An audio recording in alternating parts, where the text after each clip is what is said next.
Assalamualaikum warahmatullahi wabarakatuh. Perkenalkan, nama saya Dia Febrianti Rosiana. Saya mahasiswi dari Universitas Mercubuana. Video ini saya buat untuk melengkapi tugas saya, yaitu etika dalam organisasi. Di video ini saya akan membahas tentang apa pengertian etika tersebut dan bagaimana ciri organisasi yang ideal. Organizational ethics atau etika organisasi. Di sini, kita akan membahas pengertian dari definisi etika. Etika berasal dari bahasa Yunani, ethos, yang berarti kebiasaan. Selain etika dikenal juga moral atau moralitas yang dari bahasa Latin mos, yang juga berarti kebiasaan. Menurut Kamus Besar Bahasa Indonesia, Dikdikbud 198, etika mengandung arti ilmu tentang apa yang baik dan apa yang buruk, tentang hak dan kewajiban moral. Kumpulan asas atau nilai yang berkenaan dengan akhlak, nilai mengenai benar dan salah yang dianut suatu golongan atau masyarakat. Dalam bahasa sehari-hari, kita sering menyebutnya dengan etiket yang berarti cara bergaul atau berperilaku yang baik, sering disebut sebagai sopan santun. Etika menggambarkan suatu kode perilaku yang berkaitan dengan nilai tentang mana yang benar dan mana yang salah, yang berlaku sebagai objektif dalam masyarakat. Nilai perilaku yang ditunjukkan oleh individu dalam hubungannya dengan individu lain maupun dengan lingkungannya sangat dipengaruhi oleh nilai-nilai yang dianut oleh individu tersebut. Kepentingan dapat diidentikan dengan kebutuhan.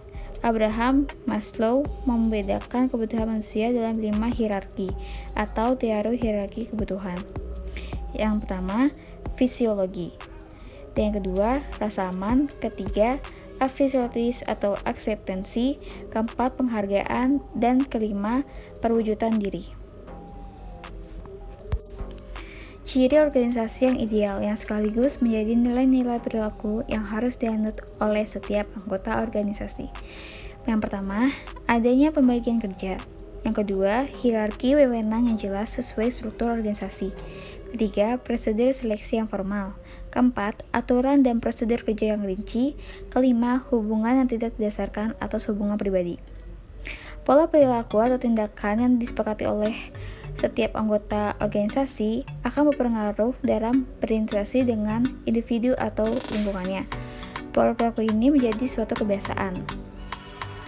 Macam-macam etika dalam organisasi. Ada 6, yaitu yang pertama, budaya organisasi. Secara umum, perusahaan atau organisasi terdiri dari sejumlah orang dengan latar belakang yang berbeda, yaitu kepribadian, emosi, dan ego yang beragam. Hasil interaksi berbagai orang tersebut membentuk budaya organisasi. Manajemen dapat melakukan beberapa hal dalam menciptakan budaya yang lebih etis. Misalnya, karyawan akan melihat perilaku manajemen puncak sebagai acuan standar untuk menentukan perilaku yang semestinya diambil. Yang kedua, ambiguitas etika dapat diminimalkan dengan menciptakan dan mengomunikasikan kode etik organisasi. Yang ketiga, pelatihan etis untuk memperkuat standar. Yang kedua, proaktif. Bersikap proaktif lebih dari sekedar mengambil inisiatif. Bersikap proaktif berarti bertanggung jawab atas perilaku kita sendiri, baik di masa lalu, masa kini, maupun masa mendatang. Bersikap proaktif juga berarti mampu membuat pilihan-pilihan berdasarkan prinsip-prinsip serta nilai-nilai yang berlaku. Yang ketiga, dahulukan yang utama. Mendahulukan yang utama adalah bagaimana menentukan prioritas dan mengatur waktu dengan baik, sehingga yang penting didahulukan dan sebaiknya tidak ditunda dalam melaksanakannya. Karena dalam lingkungan organisasi, di dalamnya terdapat banyak hal yang harus diselesaikan. Yang keempat, win-win solution. Berpikir menang atau menang adalah cara berpikir yang berusaha mencapai keuntungan bersama dan didasarkan pada sikap saling menghormati dan suatu interaksi. Berpikir menang atau menang artinya tidak berpikir egois atau menang maupun kalah.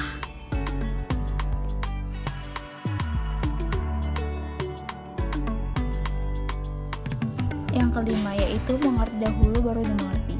Sebaiknya kita mendengarkan dulu dengan seksama untuk memahami orang lain ketimbang untuk menanggapinya. Dalam komunikasi yang baik, serta membangun hubungan.